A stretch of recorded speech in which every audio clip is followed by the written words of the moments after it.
Hey, what's up everyone? This is Anthony from Anthony's Customs, and for this review I'm looking at another of the Jojo's Bizarre Adventure figures from Super Action Statue. Like I said before, I really know nothing about that whole storyline or story or whatever they are. I don't know anything about it at all, other than some of the figures are pretty cool. Actually, they're all pretty cool, and some of them make really good custom fodder, and that's what this guy is. I think his name is KARS. I'm not positive, but I'll show you the packaging if I can reach it without knocking everything over. Almost. This is the character.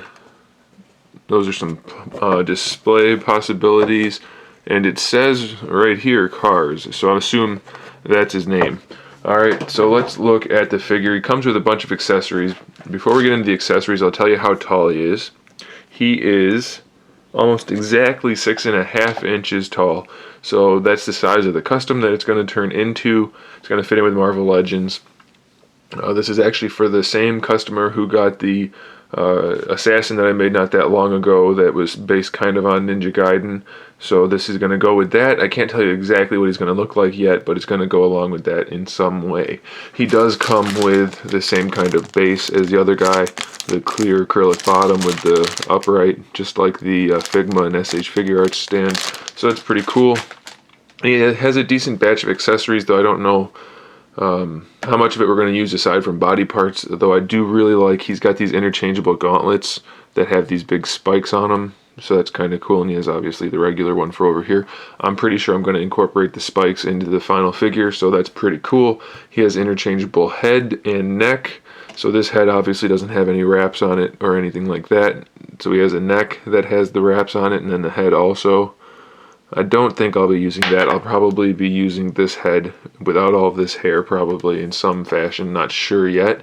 Then he also comes with a little mask thing. Again, I have no idea what that is, what it's supposed to be. It looks like stone, has some fangs. Cool sculpt work, but it doesn't really fit on his face in any way that I could figure out due to the hair or due to the wrap. So I don't really know what's up with that. If it's supposed to actually fit on his face, I don't know, it doesn't. Then he also has this mask, which looks like the same thing, but it has a red gem type of thing in the middle, and then all these little like spider leg type things. So again, that doesn't really fit on his face too well, so I don't know what's up with that. You can make it stay on with all the spider legs, but that's about it. So I don't know. Those probably will not be used. And then he has some interchangeable hands. So obviously he has the two fists right there. He has two open hands like this, which I'm probably going to use for the accessory holding hands. He has two karate chop style hands. He has one open hand like this. Two more open hands that are similar to that one, but not quite. And then he has two other hands, which are maybe some kind of significant poses for him. I don't know. One, I don't know, whatever. Some weird shaped hands. Sculpted really well though, so I'm excited to build with this figure. If you are buying this figure not for a custom, then you'll be interested to know that it has a really clean paint job. It's not without its flaws, but overall the skin tone shading is phenomenal.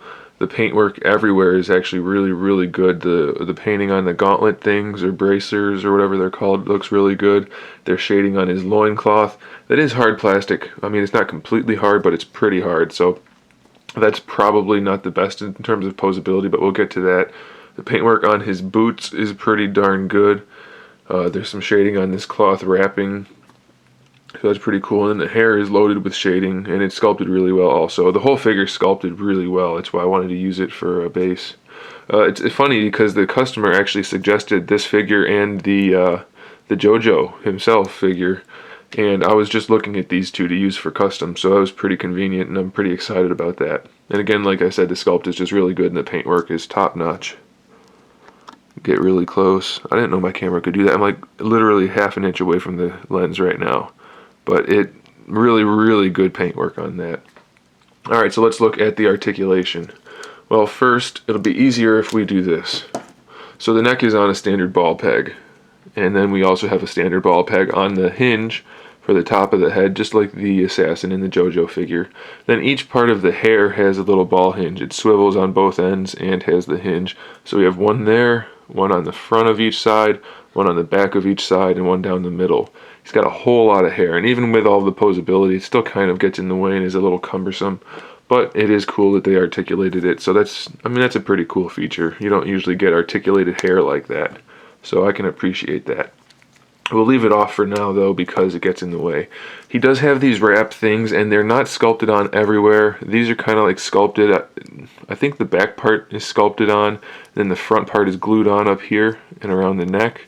And then around the shoulders, it's kind of a floating piece, so it won't impede the articulation too much. He does have the butterfly joint like Jojo had. Then he has a ball hinge joint in there. I can't really show it to you because this does get in the way. But he does have a ball hinge in there, and then the shoulder has like a cap that goes over it, so it hides the articulation pretty well. Again, it is limited. I'm going to be removing that for the final figure, so I don't have to worry about the limitations at all. Bicep swivel, double hinged elbow, so you have pretty good range of motion. He does have that elbow cap on there, so that's pretty cool. And technically they do rotate as well. So, hey, the elbow cap pops off if you rotate it when it's not supposed to, apparently. The elbow cap can pop off. So that's something I'll have to put back on. Something to note, though, if you're buying the figure, don't lose that elbow cap. Alright, and then the wrist is a ball hinge just like all the other ball hinges on any figure. It swivels on both ends and has the hinge. And that, by the way, is how you change out the gauntlets. In case you were wondering, you just pop the hand off, pop the gauntlet on, and then you're done. Ab crunch is a single or a double? I think it's a single ball peg in the torso. I can't remember offhand, but still, you get a huge range of motion on that, so that's really good side to side. Swivel, the swivel's not the best, but it is there. And then the lower torso is a single ball peg. And again, you have pretty good range of motion. I'll probably work with that a little bit to increase the range of motion on that as best I can, but still, you can see already he's really quite a good deal above any Marvel Legends or DC figures, so that's pretty cool. The hips are standard ball peg. Can I pop it off? Not right now, not without heating it. But either way, it's a standard ball peg on either side with like that cup for the hip, so that moves around the ball peg, and then the thigh can move around the cup. So really a good range of motion there. You can get the leg all the way up if you want to. Double jointed knees, similar to the elbows, except this is like the ball hinge, and this is just a standard hinge, so there's no swivel at all down here, and this should swivel. Let's see, yes, so that swivels there. And again, the sculpt work and paint work is pretty cool. And aside from the paint, I'm going to be incorporating those boots for the sculpting, I'm pretty sure, at least most of them, for the custom, because I do like those. Then the ankle has a standard ball hinge, so it swivels on the top and the bottom, gives you a good ankle rocker if you want it. Of course, this part gets in the way. It is hinged, but it does get in the way if you use the ankle rocker at all. Excuse me, sorry. So that'll be probably coming off. And then we have a toe hinge, which is pretty standard. So he's got really good articulation, good sculpt work, and I am very excited to turn this into a custom. So there it is, guys. Thanks for watching. Stay tuned for more figure reviews, custom figures, and other good stuff. And in the meantime, keep collecting.